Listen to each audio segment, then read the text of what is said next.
ಬೆನ್ನು ನೋವು, ಕೀಲು ನೋವು, ಅಬ್ಬಾ, ನಮ್ಮಲ್ಲಿ ಎಷ್ಟೊಂದು ಜನಕ್ಕೆ ಇದು ಕಾಡೋ ಸಾಮಾನ್ಯ ಸಮಸ್ಯೆ ಅಲ್ವಾ?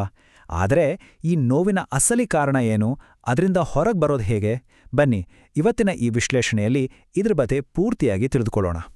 ಈ ನೋವು ದೈನಂದಿನ ಕೆಲಸಗಳಿಗೆಲ್ಲ ಅಡ್ಡಿಯಾಗ್ತಿದೆಯಾ? ಇದು ತುಂಬಾನೇ ಜನ ಅನುಭವಿಸೋ ಒಂದು ಸಾಮಾನ್ಯ ಸಮಸ್ಯೆ. ಹಾಗಾಗಿ ಪರಿಹಾರದ ಮೊದಲ ಹೆಜ್ಜೆ ಎಂದ್ರೆ ಇದರ ಹಿಂದಿನ ಕಾರಣಗಳನ್ನು ಸರಿಯಾಗಿ ಅರ್ಥ ಮಾಡ್ಕೊಳ್ಳೋದು. ಹಾಗಾದ್ರೆ ಈ ಮಾರ್ಗದರ್ಶಿ ಯಾರಿಗೆಲ್ಲ ಉಪಯೋಗ ಆಗಬಹುದು? ನಿಮ್ಗೆ ಪದೇ ಪದೇ ನೋವು ಬರ್ತಿದ್ರೆ, ಅಥವಾ ತುಂಬಾ ಹೊತ್ತು ಕೂತು ಕೆಲಸ ಮಾಡೋರಾಗಿದ್ರೆ, ಅಥವಾ ಹೆಚ್ಚು ದೈಹಿಕ ಶ್ರಮದ ಕೆಲಸ ಮಾಡ್ತಿದ್ರೆ, ಖಂಡಿತ ಇದು ನಿಮಗಾಗಿ. ಇನ್ನೂ ಸರಳವಾಗಿ ಹೇಳಬೇಕಂದ್ರೆ, ತಮ್ಮ ನೋವಿನ ಕಾರಣ ತಿಳ್ಕೊಂಡು ಅದಕ್ಕೆ ಒಂದು ಸರಿಯಾದ ಪರಿಹಾರ ಹುಡುಕ್ತಾ ಇರೋ ಪ್ರತಿಯೊಬ್ಬರಿಗೂ ಇದು ಸಹಾಯ ಮಾಡುತ್ತೆ. ಸರಿ, ಮೊದಲನೇದಾಗಿ ನಾವೆಲ್ಲ ಒಂದಲ್ಲ ಒಂದು ಸಲ ಅನುಭವಿಸಿರುವ ಆ ಸಾಮಾನ್ಯ ನೋವಿನ ಬಗ್ಗೆ ಮಾತಾಡೋಣ. ಬೆನ್ನು ನೋವಂದ್ರೆ ಏನಪ್ಪಾ? ಇದು ಬೇಸಿಕಲಿ ನಮ್ಮ ದೇಹ ನಮಗೆ ಕೊಡುವ ಒಂದು ಸಿಗ್ನಲ್. ಸ್ನಾಯುಗಳ ಸೆಳೆತ, ನಾವು ಕೂರುವ ನಿಲ್ಲುವ ಭಂಗಿ ಸರಿಯಿಲ್ಲದೆ ಇರೋದು, ಅಥವಾ ಬೆನ್ನುಮೂಳೆಯಲ್ಲೇ ಏನಾದರೂ ಸಮಸ್ಯೆ ಇದ್ರೆ ಈ ನೋವು ಬರಬಹುದು. ಸೊ ಇದು ಕೇವಲ ಒಂದು ಅಸ್ವಸ್ಥತೆ ಅಷ್ಟೇ ಅಲ್ಲ, ಅದೊಂದು ಇಂಪಾರ್ಟೆಂಟ್ ಸೂಚನೆ. ನೋವು ಒಂದು ಸಿಗ್ನಲ್ ಅಂತ ಅದು ಗೊತ್ತಾಯಿತು. ಆದ್ರೆ ಈ ಸಿಗ್ನಲ್ ನಮ್ಮ ದೇಹದಲ್ಲಿ ಯಾಕೆ ಬರುತ್ತೆ? ಅಸಲಿ ಕಾರಣವಾದ್ರೂ ಏನು? ಬೆನ್ನು ನೋವಿಗೆ ಕೆಲವು ಕಾಮನ್ ಕಾರಣಗಳಿವೆ. ಇದರಲ್ಲಿ ಮೇನಾಗಿ ಅಂದ್ರೆ, ನಾವು ಸರಿಯಾದ ಪೋಶ್ಚರ್ನಲ್ಲಿ ಕೂತ್ಕೊಳ್ಳದೇ ಇರೋದು ಅಥವಾ ಮಲಗದೇ ಇರೋದು, ಸ್ನಾಯುಗಳ ಮೇಲೆ ಜಾಸ್ತಿ ಒತ್ತಡ ಬೀಳೋದು ಅಥವಾ ಸೆಳೆತ, ಮತ್ತೆ ಕೆಲವು ಸಲ ಬೆನ್ನುಮೂಳೆ ಒಳಗಡೆನೇ ಇರೋ ಸಮಸ್ಯೆಗಳು. ಇನ್ನೊಂದು ವಿಷಯ, ನೋವು ದೇಹದ ಯಾವ ಜಾಗದಲ್ಲಿದೆ ಅನ್ನೋದು ಕೂಡ ನಮಗೆ ದೊಡ್ಡ ಸುಳಿವು ಕೊಡುತ್ತೆ.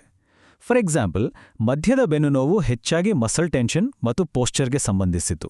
ಆದರೆ ಕೆಳಬೆನ್ನು ನೋವಿದೆಯಲ್ಲ, ಇದು ತುಂಬಾನೇ ಕಾಮನ್ ಆಗಿ ಕಾಣಿಸ್ಕೊಳ್ಳೋ ಸಮಸ್ಯೆ. ಮಧ್ಯಬೆನ್ನಿನ ನೋವು ಬಿಗಿತಕ್ಕೆ ಕಾರಣವಾಗಬಹುದು, ಆದರೆ ಕೆಳಬೆನ್ನಿನ ನೋವಿಗೆ ಮಾತ್ರ ಡಾಕ್ಟರ್ ಹತ್ರ ತೋರಿಸೋದು ಒಳ್ಳೆಯದು. ನಂಬೋಕೆ ಕಷ್ಟ, ಆದರೆ ನಾವು ಪ್ರತಿದಿನ ಮಾಡೋ ಕೆಲವು ಸಾಮಾನ್ಯ ಕೆಲಸಗಳೇ ನಮ್ಮ ನೋವಿಗೆ ಕಾರಣ ಆಗ್ಬೋದು. ಅಂಥ ಕೆಲವು ಟ್ರಿಗರ್ಸ್ ಯಾವುವು ಅಂತ ನೋಡೋಣ ಬನ್ನಿ. ಮೊದಲನೇದು, ನಡೆದ ಮೇಲೆ ಬರೋ ನೋವು. ಸ್ವಲ್ಪ ದೂರ ನಡೆದ ತಕ್ಷಣ ನೋವು ಶುರುವಾಗುತ್ತೆ ಅಂದ್ರೆ ಅದು ನಮ್ಮ ದೇಹದ ಭಂಗಿ ಅಥವಾ ಬೆನ್ನುಮೂಳೆಯ ಕಂಡೀಷನ್ಗೆ ಸಂಬಂಧಿಸಿರ್ಬೋದು. ಈ ಪ್ಯಾಟರ್ನ್ ಅರ್ಥ ಮಾಡ್ಕೊಂಡ್ರೆ ಒತ್ತಡವನ್ನ ಅವಾಯ್ಡ್ ಮಾಡ್ಬೋದು. ಎರಡನೇದಾಗಿ, ಮಲಗಿದ್ದಾಗ ಬರೋ ನೋವು. ಬೆಳಿಗ್ಗೆ ಏಳುವಾಗ ನೋವಿನಿಂದ ಎಚ್ಚರ ಆಗ್ತಿದ್ರೆ ಹೆಚ್ಚಾಗಿ ಅದು ಮಲಗೋ ಪೋಶ್ಚರ್ ಅಥವಾ ನಾವು ಬಳಸೋ ಮ್ಯಾಟ್ರೆಸ್ ಸರಿಯಿಲ್ಲ ಅನ್ನೋದು ಸಂಕೇತ. ಮತ್ತೆ ಮೂರನೇದು, ಬಗ್ಗಿದಾಗ ಬರುವ ನೋವು. ಮುಂದೆ ಬಾಗುವಾಗ ಅಥವಾ ಏನಾದರೂ ವಸ್ತು ಎತ್ತುವಾಗ ಛಳ್ ಅಂತ ನೋವು ಕಾಣಿಸ್ಕೊಂಡ್ರೆ ಅದು ಮಸಿಲ್ ಸ್ಟ್ರೇನ್ ಆಗಿರಬಹುದು. ಇದ್ರ ಬಗ್ಗೆ ಆರಂಭದಲ್ಲೇ ಗಮನ ಕೊಡೋದು ತುಂಬಾನೇ ಮುಖ್ಯ. ಸಣ್ಣಪುಟ್ಟ ನೋವಿಗೆ ಮನೆ ಮದ್ದುಗಳು ಕೆಲಸ ಮಾಡ್ಬೋದು, ಆದರೆ ಕೆಲವು ಸಲ ಈ ನೋವು ತುಂಬ ಹಠಮಾರಿಯಾಗ್ಬಿಡುತ್ತೆ, ಹೋಗೋದೇ ಇಲ್ಲ. ಅಂಥ ಟೈಮಲ್ಲಿ ಏನ್ ಮಾಡ್ಬೇಕು? ಇಲ್ಲಿ ನೋವು ಎಷ್ಟು ದಿನದಿಂದ ಇದೆ ಅನ್ನೋದನ್ನ ಅರ್ಥ ಮಾಡ್ಕೊಡೋದು ಮುಖ್ಯ. ಸಡನ್ನಾಗಿ ಬರೋ ನೋವು ಒಂಥರ ಭಯ ಹುಟ್ಟಿಸ್ಬೋದು. ಇದು ಸ್ನಾಯು ಸೆಳೆತ ಅಥವಾ ಗಾಯದ ಸೂಚನೆ ಆಗಿರ್ಬೋದು. ಇದಕ್ಕೆ ತಕ್ಷಣ ಮೆಡಿಕಲ್ ಕೇರ್ ಬೇಕಾಗಬಹುದು. ಆದರೆ ಕ್ರಾನಿಕ್ ಪೇನ್ ಅಂದ್ರೆ ದೀರ್ಘಕಾಲದ ನೋವು, ಇದು ತುಂಬ ದಿನ ಇರುತ್ತೆ, ಜೊತೆಗೆ ನಮ್ಮ ಮೆಂಟಲ್ ಹೆಲ್ತ್ ಮೇಲೂ ಎಫೆಕ್ಟ್ ಮಾಡುತ್ತೆ. ಇದಕ್ಕೆ ಲಾಂಗ್ ಟರ್ಮ್ ಮ್ಯಾನೇಜ್ಮೆಂಟ್ ಮತ್ತು ಟ್ರೀಟ್ಮೆಂಟ್ ಬೇಕೇ ಬೇಕು. ಸೊ ಪಾಯಿಂಟ್ ಇಷ್ಟೇ, ನೋವು ಕಂಟಿನ್ಯೂಸ್ ಆಗಿದ್ದು ಮನೆ ಮದ್ದುಗಳು ವರ್ಕ್ ಆಗ್ತಿಲ್ಲ ಅಂದ್ರೆ ತಜ್ಞರನ್ನ ಭೇಟಿ ಮಾಡುವ ಸಮಯ ಬಂದಿದೆ ಅಂತರ್ಥ.